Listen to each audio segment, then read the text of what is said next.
All right, looks like are we live? Yep. So it starts out at 6 seconds. Why can't it start you out at one so you know where you're at? Anyway, hi, it's me. I'm doing a quick live video. Not particularly because it's live, but because I have something on my mind that I just want to put out there. And it is about clinical rotations when you're a student. In the world of x ray, when you're a student, hopefully you have some say in where your clinical rotations are going to be. Not always. Here at the town I'm in, the local community college where the X-ray program resides, they pretty much assign you the same clinical rotations that everybody else gets. But we're in a small town. I'd say the local town here is about 60,000 people. So you hit the one hospital in town for a rotation. You hit a couple other small critical access hospitals that are within 30 minutes to an hour. You do some outpatient imaging clinic sites, like an ortho clinic and things like that. But if you're lucky enough to be in a bigger city, which most of you are, you should have a choice on where you go. And I'll tell you about when I chose clinicals and how I chose clinicals and how that benefited me. And maybe it'll help you to choose your clinical sites or at least give you something to think about.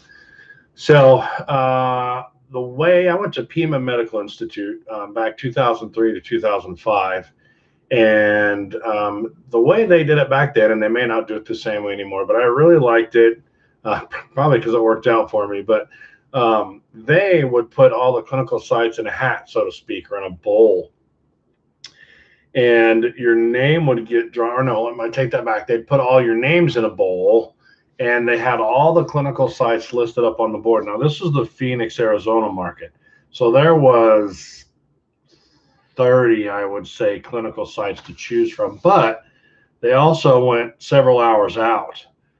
You drive up at those clinical sites, like up in Yavapai and Kingman, or things that were far away. If they had a place you could live and stay for the semester, student housing kind of. But anyway, they had everything listed on the board, and I can't remember if you crossed it out, if you just wrote your name next to it or whatever. But they would draw names out of a hat, and when they drew your name, you picked what you wanted on the board, and you'd go up there. Either you would go up there and pick it, or the teacher would just write it for you.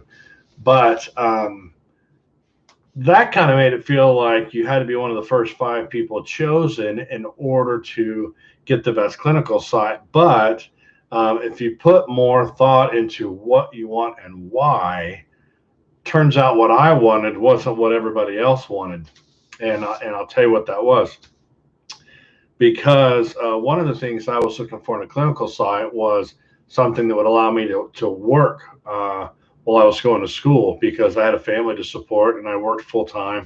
And the schools always try to tell you that you can't work while you're going to X-ray school. It's too hard.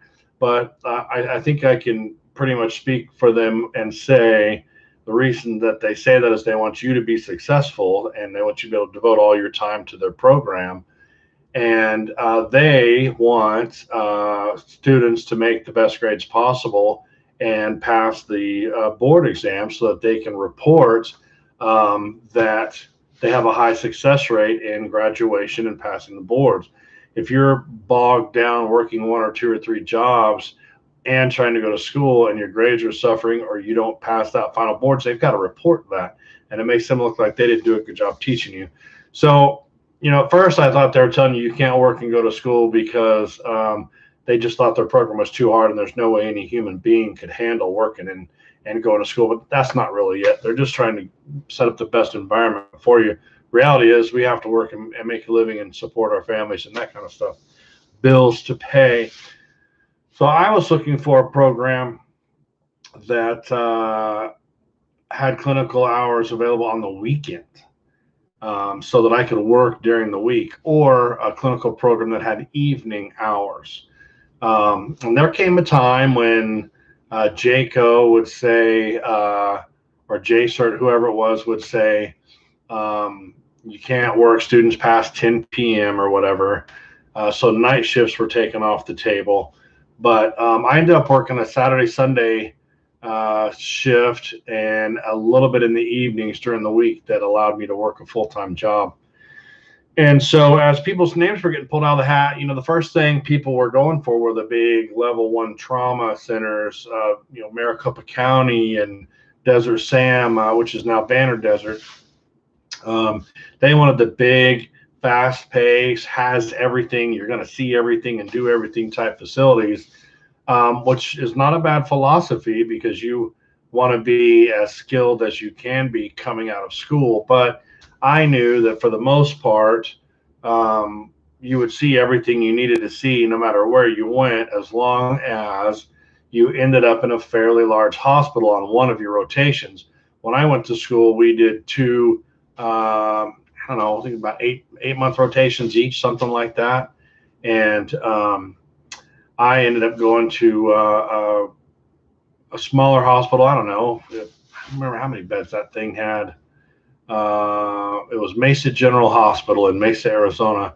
But I also went to Chandler Regional, which was a little bit bigger, and I saw everything I needed. I saw the OR and IR and traumas, and I mean, you even get your traumas at your critical access hospitals. If you're the only one in town, the traumas have to come to you before you get air flighted out to a level 1. So I'm just putting this out there so that when it's time for you to pick your clinical sites, if you're allowed to pick your clinical sites, that you make a plan and you write it down and you be ready to execute on that plan when the time comes. Don't get caught deer in the headlights at the last minute as the situation kind of intensifies and people start to kind of stress out, because there were people in my class that didn't have a plan and they just thought, oh, I'm going to pick this one, and all of a sudden it's their turn and that one's already taken and they don't know what to take. And have a plan. Are you going to go for the big level 1 traumas? Have your backup plan. Do you want a weekend deal? Know ahead of time maybe who does cross training, and remember that wherever you're doing your clinical side at, that is a job interview for you. So do you want to waste your time at a clinical site where you don't want to work? Should you pick a clinical site where you want to work so that you have a leg up when it comes time to interview for that job? Those are some of the things that I considered. You can use the time. I knew a bachelor guy that used that opportunity to, I think he went out to Kingman for 6 months or 8 months or whatever, and he stayed out there in their housing and he partied up, had a great time, and did his clinicals. And it was like a little paid vacation kind of for him, as far as going out there and having no obligations other than going to his clinicals during the day.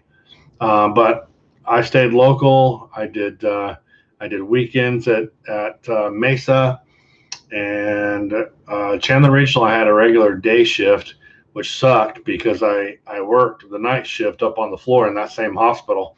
So I had to work all night, and then I'd usually go sleep in the car for a couple hours and then go do clinicals from 7 to 3.